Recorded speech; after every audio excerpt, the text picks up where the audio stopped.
Well, I am so grateful to be here today, to be part of this celebration and a new call to action this weekend. I'm looking so forward to many of the other talks. As you heard, I am a professor at Whitworth University, and my role there actually is both teaching courses in the Christian scriptures and teaching courses in environmental studies. My background is in wildlife biology with follows in early Christianity and Judaism, so I get to do both of those things. The reason I want to get to this slide actually is one of the things I love about being able to teach environmental studies is I spend a lot of time outside with students. It's really just an excuse to do what I really love doing anyway. And several years back, a colleague of mine, Grant Cassidy, who's a biologist, and a Whitworth art student, Lauren Stark Adams, her last name, collaborated on a guidebook to this property. So introducing the natural human history of the site and also a guide to the trees. And ever since we did that, I've been stealing the art from this project to use in my presentations. So you'll see some of Lauren's art as a part of my talk. The pictures come from the river here. It's the Little Snowpack River. It's about 30 miles north of Whitworth's campus, where we have just under 1,000-acre environmental study center there.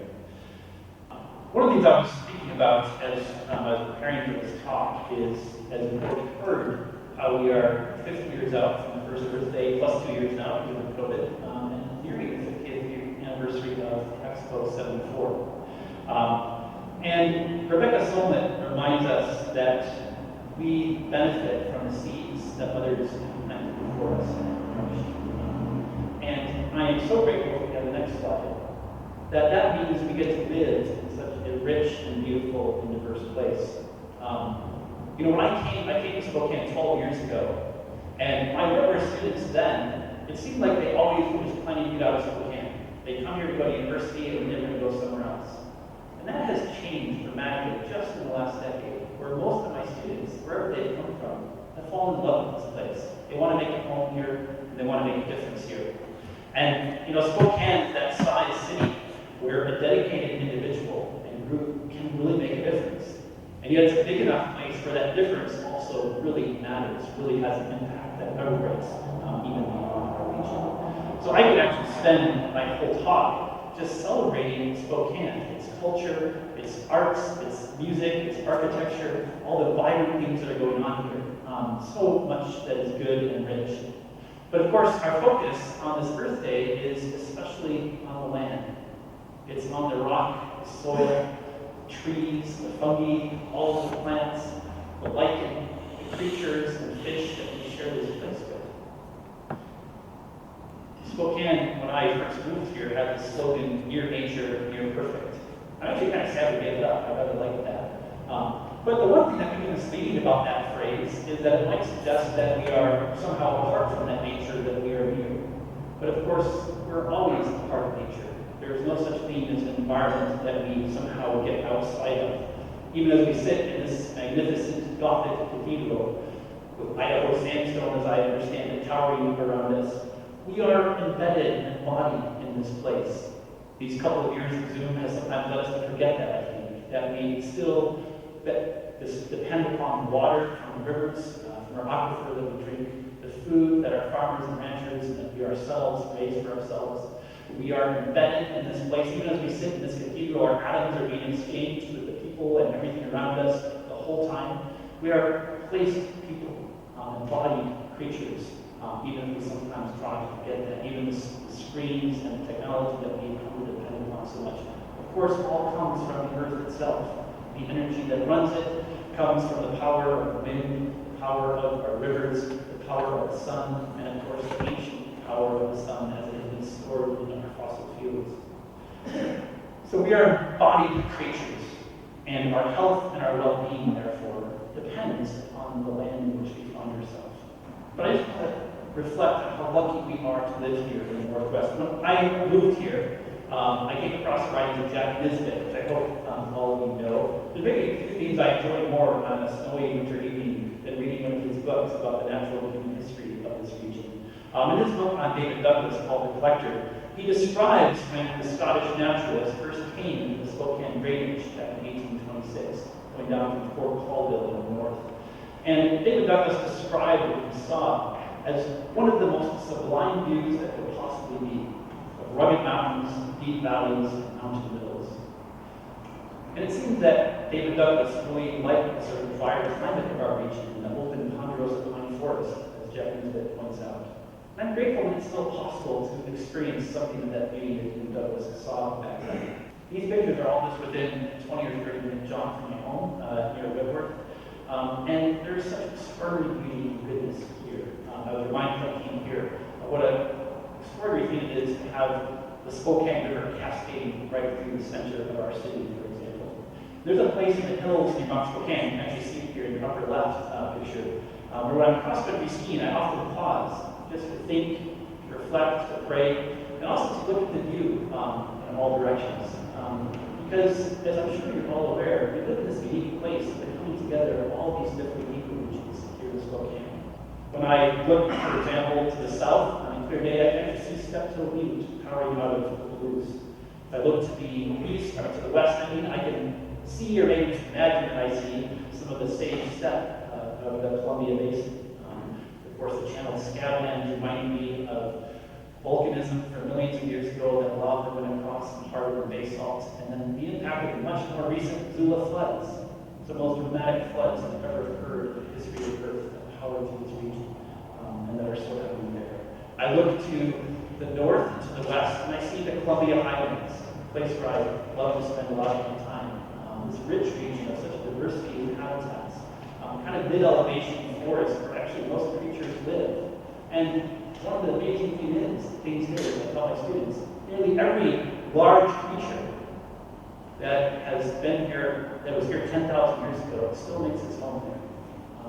It's an amazing region of such diversity. And then I look, of course, to the north and to the west, or and to the east, and right where I stand in Mount Spokane, I'm in the Selkirks.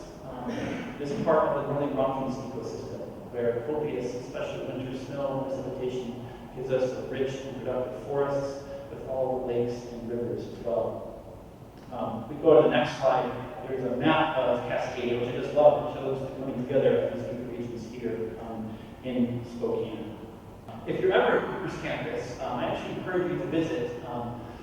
If we go to the next slide, that windstorm we had in 2015 knocked down lots of our pine trees, as I'm sure you might know. And we had this one little triangle patch of land you can circle in the map here at the bottom right. And we lost all of the trees on, and so we thought, well, what are we going to do with this space? And we decided, let's turn it into a demonstration garden that kind of showcases the way in which these different ecoregions come together here in Spokane. So next time you're up there, I encourage you to go take a look. I think one of the best things that we can do to connect with our place and to come to love it is to get to know something of the names of the trees and the creatures that we share. I teach this January term class every year in the Cascade Mountains. Among the many of the things we do in this course on geology and ecology is the students have to learn to identify all of the trees. And I'm always struck that sometimes later on students will tell me it's the best thing that they learned in that class, that just opened them up to the wonder of the world. I'm always a little disappointed when I'm just taking a guidebook out for a couple days, not taking this whole class with me, but it just reminds me of that way in which our eyes need to be opened up to be attentive to what is around us. And I wonder, if we go on to the next slide, when we do look at our place, what is it that we see? How do we understand our relationship to this land where we make our home? John Wallingford, when he was organizing this conference, at one point observed how these 50th anniversaries that we're recognizing perhaps invoke the memories of the Jubilee year of the Hebrew Bible. Every 50th year, according to the Israel scriptures, was meant to be a time of liberation and the forgiving of debts, a time to reestablish justice and equity, a time for the community to reset its culture and economy and its connection with the land. The aim was for the flourishing of people on the earth. Jubilee year, as you might know, is in a sense just an extension of the cycle of Sabbath rest and the Sabbath years. Every seventh day, all the people on the land, including foreigners and domestic animals, were to rest. And every seventh year, the land itself was meant to have its own rest. People were reminded in this cycle of life that the fruit of their labor did not depend on themselves alone. They are interdependent, reliant on each other, on the long-term sustainability of the land, and ultimately on their creator. Sandy Richter, the Hebrew Bible scholar, has recently suggested that this cycle of Sabbath rest on the seventh year for the land, the regular fallowing in the fields, the rotation of crops, rules for sustainable harvest that we have in the Hebrew Bible, suggested the ultimate goal of all these laws was the long-term well-being of the land itself, even if it meant often short-term loss and short-term hardship. And she points out that we actually have evidence that perhaps, for example, the agricultural collapse in 18th century Babylonia may have been caused by Hammurabi doing away with the fallowing of the land. People even back then knew the possibility of localized environmental disaster, and it did not mean the long-term flourishing of the earth. But the primary lesson of Sabbath and a Jubilee for Israel was that the land was not their own. They belonged to the land, but the land did not belong to them. And as in much indigenous teaching, their relationship with the earth was meant to be one of gift and reciprocity. And I have to say that this vision of the land is one that contrasts quite a lot with the myth, especially of the American West, that I at least grew up with. I grew up in the Chicago suburbs, dreaming of the West, and to my imagination, a place of boundless freedom and endless mountain wilderness. I became actually for a time enamored when I was a kid with the cowboy novels of Louis L'Amour. I remember this name of this one character, it's one thing that's kind of stuck with me from those. This character's name was Passing Through. And even in the name, he embodied a sort of strength and courage and freedom, especially from all ties and constraints that at that age I thought I wanted for myself. Turns out, of course, that I was falling for a myth of the frontier, one that was invented at the end of the 19th century, where space and resources are considered essentially limitless for anyone who's hardworking and creative enough to make use of them. Maybe it wasn't until college, when I encountered the writings of Wallace Stegner, that I discovered an alternative myth of the West, one that has been less popular, I suppose, with novelists and movie makers. This was a way of life that Stegner associated with those he called stickers, those who stuck to a place that they came to love, and who therefore had to reckon with the limits imposed by such things as the arid climate of much of the West. They sought to conform themselves to the unique demands of their place. The idea was that their flourishing and the flourishing of all those who came after them would depend on how they looked after each other, how they cared for and worked with the land rather than against it. Stegner argued that it was actually thanks to the stickers that inhabitants and community was possible. It was they who built institutions that endured and from which we still benefit. Now, I've come to resonate with this kind of vision of inhabitants that Stegner gives us. But we also have to acknowledge that even the stickers often participated in the forced assimilation and the genocide of those who had actually already been living on this land for millennia. The effects of that evil are greater and deeper than I think I can perhaps recognize. But among many other things, it meant that often indigenous wisdom about how to live in our place was ignored. And so often the land itself suffered grievously. I want to return just for a second to David Douglas and those open ponderosa pine forests of our region that he so admired 200 years ago. As Jack Nisbet observes in his book, these forests of giant, widely spaced pines and light-filled open understory was thanks to local tribes who, for millennia, had allowed lightning-caused fires to burn and had often set fires themselves to manage the forest. These were low-intensity fires that our forests evolved with, upon which a healthy ponderosa pine forest depends.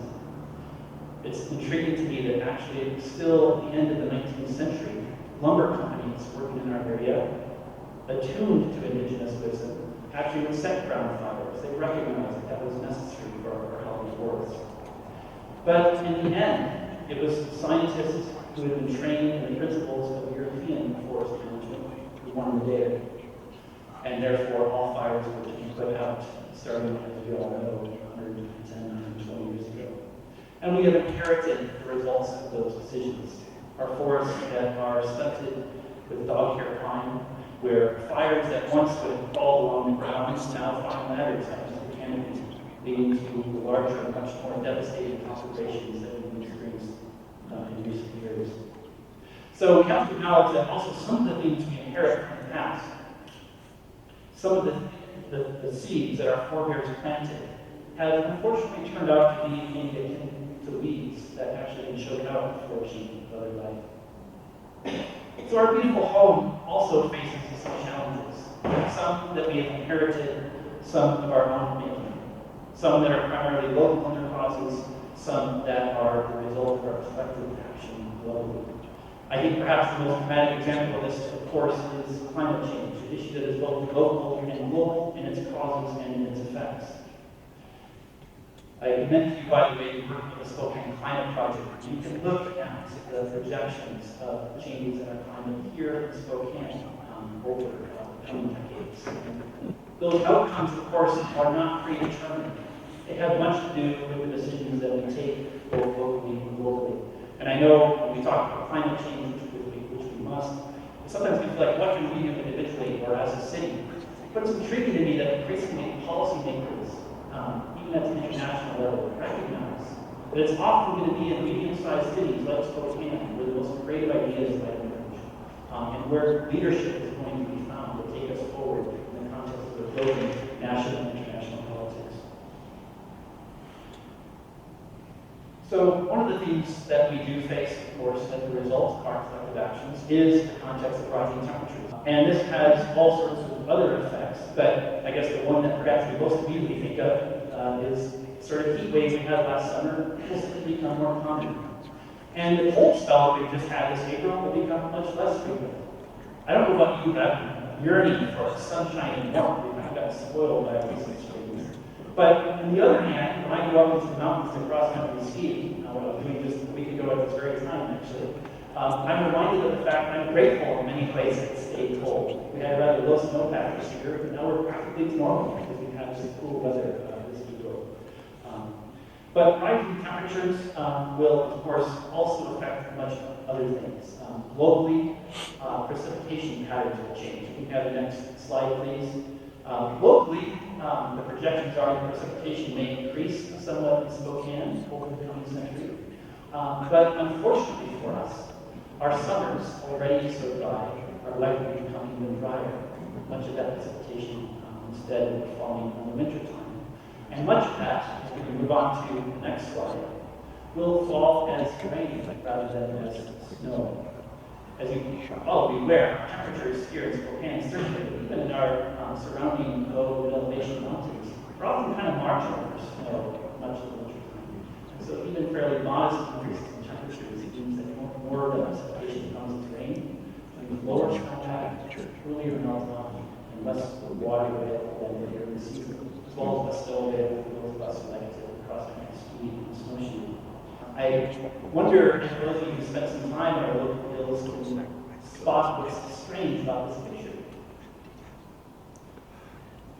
This is March, the middle of March, right, 2015, and there's no snow. My two former students, one of them is in shirt sleeves. That's not normal, of course. If you went up to the same spot right now, you can say that we 2 or 3 feet of snow in the mountains are often moving. You might remember 2015. It was the driest and warmest summer that we had in Spokane to date. And the reality is we've always had years like that, except for the record-breaking years, quite like that. But in the natural variability of climate, such years happen. The question for us is, what happens when that year is the average year? That's sort of what we need to be thinking about at this conference and beyond, about how we prepare for that, how we seek to mitigate some of those outcomes, but also how we build resiliency. One of the challenges I mentioned with that lower snowpack, of course, could be water supplies. Where we blessed with the raft of aquifer in Spokane. Many places don't have that blessing. Even that, of course, itself is not limitless. And above all, as we go to the next slide, our rivers, of course, one of the reasons that the Snowpack River is perhaps the or amongst the most productive tributaries of the Columbia River, the whole Columbia River system, is because our aquifer recharges the river through the warm summer months. We move water that native species such as the red and trout and declining snowpack earlier melt off mean lower stream flows in the summer, which threatens, of course, our capacity to generate hydropower, but also recreation and all of the life that depends on our rivers. It's worth noting, too, of course, that all of our rivers, the streams and rivers that run into the Spokane River, struggle, too, with the effects of fertilizer and herbicide runoff, ongoing historic pollution industry. And, of course, these dams that provide us with hydropower are also the same dams that we heard about earlier, cut off 11 years ago, or 12 years ago now, I guess. The possibility of any salmon coming up is the most productive tributary of the river system. I often walk along the Little Spokane River, which is near my home up near Whitworth. And nearly every time I walk along the river, I can't help but think about what things were like a couple years ago. David Douglas actually describes in August, watching just in one day, 1,700 salmon steer out of Spokane. And that, of course, was a perfectly sustainable harvest, just in that little small Little Spokane River, one that had grown on in the millennium and that supported civilizations. Some of you might know, incidentally, that actually last summer was the first time in 111 years that any salmon has swum in the Little Spokane River. Thanks to the Spokane tribe and the Northwest Land Conservancy, they released 51 Chinook salmon into the Little Spokane. Sign and a symbol of hope, I guess, perhaps one day it could be again. Our local agriculture will be hearing much more about from others who are more expert on it today and tomorrow as well. Our dryland agriculture here, of course, is dependent upon precipitation, and in lots of the climate models actually could do well over this coming century, except that the year of 2015 is difficult for us because that turned out to be a much more challenging year than perhaps we might have predicted, which is one year. And the unpredictable nature of our seasons, even those of us who just grow food in our own back gardens or our own backyards, recognize the way in which the increased weather extremes unpredictability makes it tough to know when to plant and when to harvest. And we have just the traditional and ongoing challenges, of course, of whenever care and carefulness is replaced with a drive purely for efficiency and short-term profit, and driven by those of us who are consumers who want only the cheapest of food, leads to degradation and the loss of cost. We also have to ask ourselves, of course, as we look at this picture of the beautiful views to ourselves, to what extent we hope those of us who are farmers, and those of us who seek to support farmers, to what extent do we want to learn better to share the land where we grow our food with other life? Or to what extent are we simply trying to spare some places for other life? Some of you might be aware that it's an ongoing discussion, even debate. Try to think about what it is to grow the food that we all eat, while also preserving space for the flourishing of other creatures upon which we also depend. I've already talked about how the fire suppression of the last century has left many of our especially lower elevation forests often in poor health. I'm actually excited to hear even this afternoon, I think, from Rowdy Brothers Lumber about the possibility of using some of these small ponderosa pine trees in new ways and industry might help manage our forests better. But of course, climate change makes all of the challenges our forests face even greater. It will shift the habitable zones for some of our tree species. The dynamics of pests, beetle, and disease will change. And of course, that reduced snowpack means longer, hotter, drier summers, and a longer amount of time for that field to dry out. And so we come to the next slide, and the thing that we all are keenly aware of in the light of recent summers is the increase in fire. Fire has always been a part of our region. It's a natural part of our coastal forest.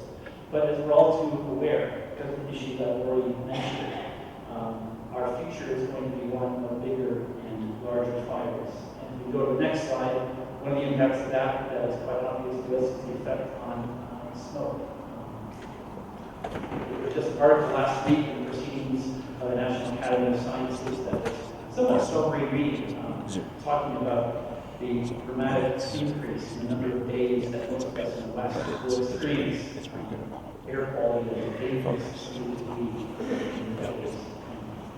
We go to the next slide. It reminds us again that human health is caught up with other life. The pandemic has taught us anything. I think we all say that when we say that the pandemic should have taught us. But one of the things that the pandemic might have taught us is our interconnectedness, not only to each other, to the whole of the globe, but also, of course, to other life. Our health is bound up with that.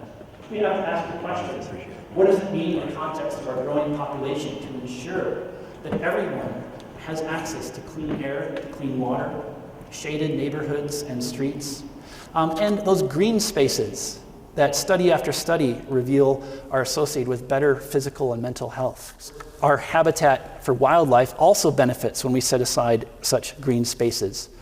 You might be aware that despite the beauty and wonder of Spokane, near nature and near perfect, that we actually have a smaller amount of public lands here than any comparable county in Washington or really across the West. And so I'm so grateful for those organizations, many of whom are represented here at this conference, that have worked to preserve what we have and are continuing to do that work. But we have to ask questions as we grow.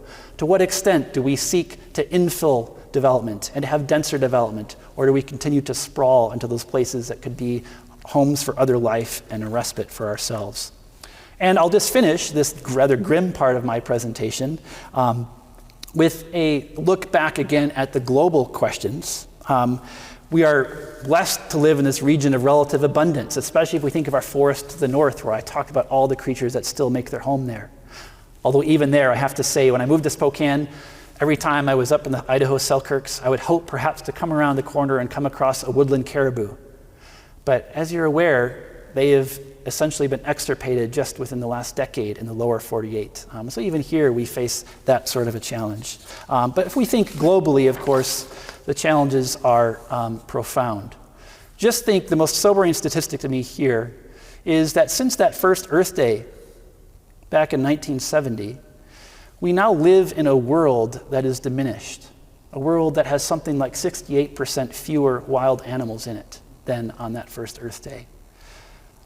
And we think perhaps that's a problem for other places, but it's one that is affected by us here too, by what we purchase and consume, how we conduct our business, how we travel, what we invest in. So our actions here in Spokane have impacts on other creatures across the globe, and of course our human brothers and sisters as well.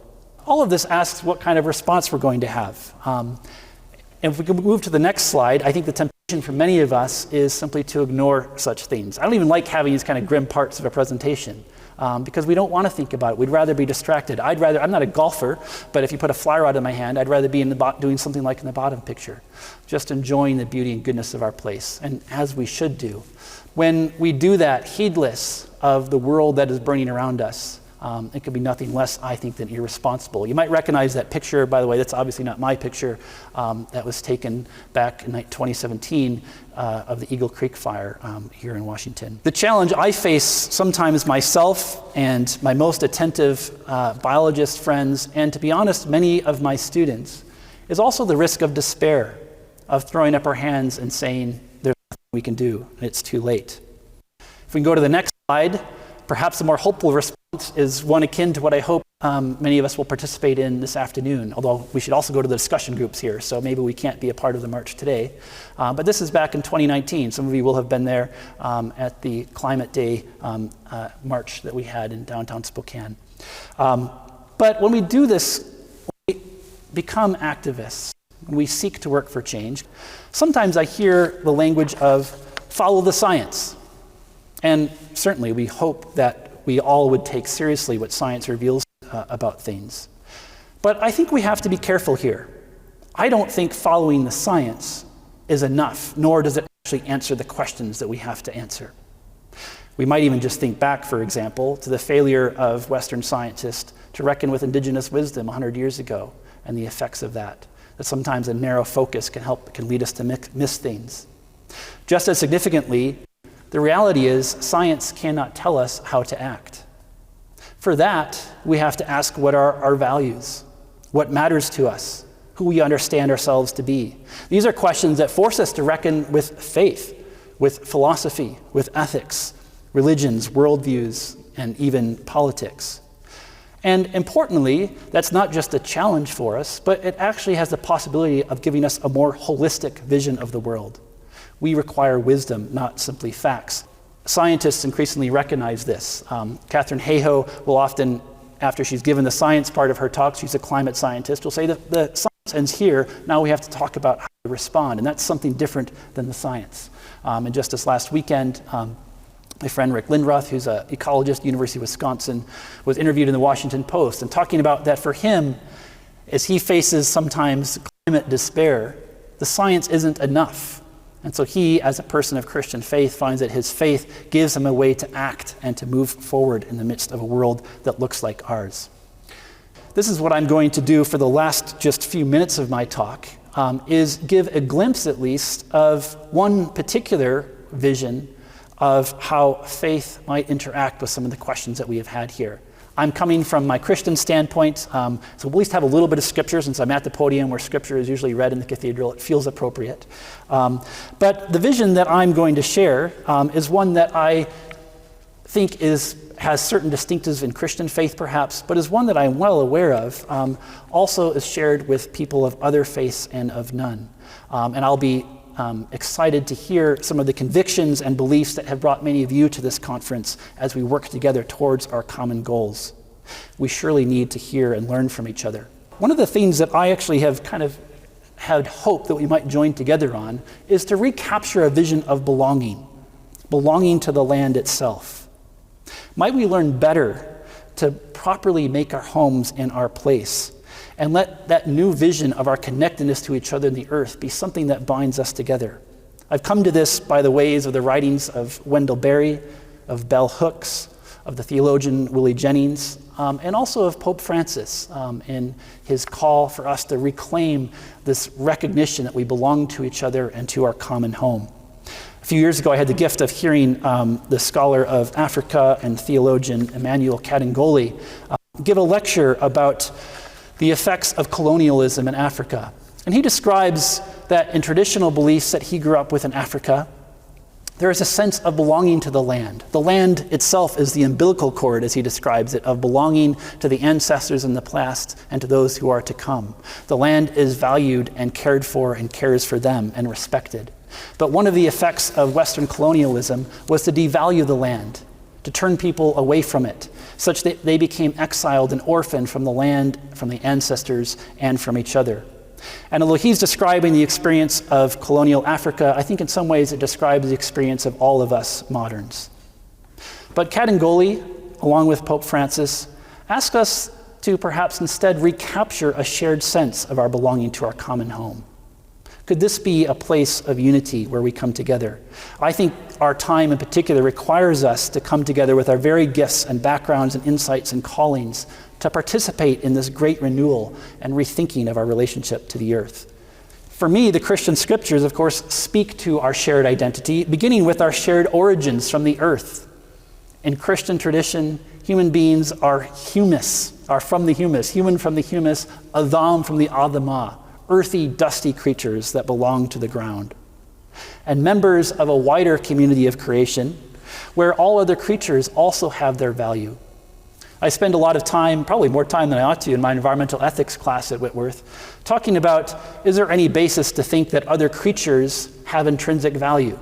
Or is there value, can we only really think about instrumental value that they might have for us? And we wrestle with that question. But I think at least in the Christian tradition, the answer is yes, God gives other creatures value. Therefore, our response to that cannot be to assign or take it away, but simply to acknowledge that value. In any case, this shared sense of belonging to the land and to the community of creation, I think is an invitation to connect again with the land, to see the goodness of other life in our place, to join in with the symphony of the whole of creation. As we do that, as we reconnect, we might learn again to love our place and those around us. This is the role of humanity given in the scriptures, to love God and to love neighbor. To love God must mean for the Christian loving that which God created and values and caring for it well. And to love neighbor must involve caring for the neighbor in the world of which they are a part and upon which they depend, just as we too depend. The vocation of humanity in their love of God and of neighbor, given in scripture, is to work and to keep the ground where they are planted. To avad and shamar. We might even translate that to serve and to keep. If we actually love someone, we want to know the truth about them. If Beth, my friend, is wounded and bleeding here in the cathedral, and I think, well, I really can't be bothered to go help her out, or I'm not going to really tell her what's going on, that she's ill or sick, I'm not loving her. I'm not attentive to what is true about her. Same is true for the earth. If our earth is wounded and suffering, we cannot simply ignore that, but we need to learn to love and to care for it. And that means speaking the truth and taking the truth seriously. And I return then to the science, which means taking science seriously. We don't just follow the science. It can't give us those answers. But we must take that science seriously if we are actually to learn what it is to live well in this time and place. We will be suspicious of totalizing narratives that narrow things down, that claim this is the one right answer. But nonetheless, we will attend to the truthfulness about those people and those places that we come to love. And then finally, the theme of this conference, if we can go to the next slide, hope. Now, Christians, of course, have a distinctive vision of hope, one that's grounded in the resurrection of Christ that was celebrated, is being celebrated this week, this Easter season. It's a hope that is not about the future, just the future, but rather is a hope that is meant to transform life and action in the present. And according to the Apostle Paul, here in his letter to the Romans, the resurrection is a sign and a guarantee, in fact, of the resurrection of all, and indeed of a hope for an entire groaning earth. Now, Christian hope is clearly transcendent. It is given as a gift of God in Christ, but it is also grounded. The hope of new creation in Christian faith expects healing and reconciliation that must begin now. Seen and restored relationships with others and with the whole of creation. Such hope is not optimism, that things are just going to, on their own, continue to get better and better. In fact, if you read the biblical narrative, failure and collapse are woven into the story of God's people and of the land itself. There can be no naivety about God saving us from the effects of our actions. But to accept defeat, even in the face of seemingly insurmountable challenges, would be to reject the logic of the resurrection. And for all of us, even if we are sometimes tempted to despair, even in the short and medium term, there are always better and worse versions of the future, whether or not we achieve all we want. And of course, we won't achieve all that we want. And for Christians, and for all those who have an ultimate hope that lies in the grace of God, humility, faithfulness, and perseverance ought to mark our work. And finally, we must also, I think, as we work, give ourselves the permission to experience joy. Our work to care well for the creation is not done out of shame or guilt or fear, but out of love. Let's remember what it is that we're fighting for. And even though it's never enough, we need to celebrate every success, every place that is preserved, every instance of restored and flourishing life, every person whose life is fuller and healthier. As Rebecca Solnit says, joy is a fine act of insurrection in our fearful, alienated, and isolated times. So to the final slide. I trust and hope that this weekend we will discover ideas and seeds that we might plant and nourish together. Work that will result in a rich harvest for all the creatures, human and more than human, that will come after us. And let us find joy in our work too. And find times, as Wendell Berry, I guess, would tell us, to rest in the grace of the world and be free. Thanks.